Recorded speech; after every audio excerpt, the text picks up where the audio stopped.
জীবন শুরু হবে 25-এর পরে।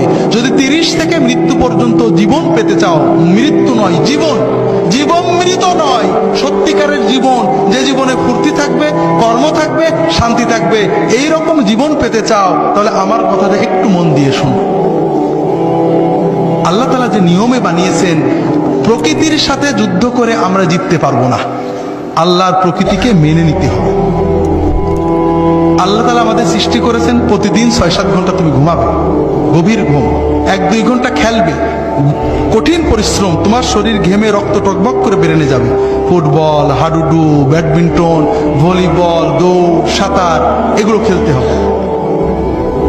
এরপরে 1-2 ঘন্টা আল্লাহর ইবাদত করতে হবে, আল্লাহর সালাত, সিয়াম, জিকির যতটুকু পারা যায়, তাতে তোমার আত্মা সুস্থ হবে, তোমার মন পরিশুদ্ধ হবে, তোমার আত্মা, মন, দেহ সবকিছু প্রোডাক্টিভ হয়ে যাবে।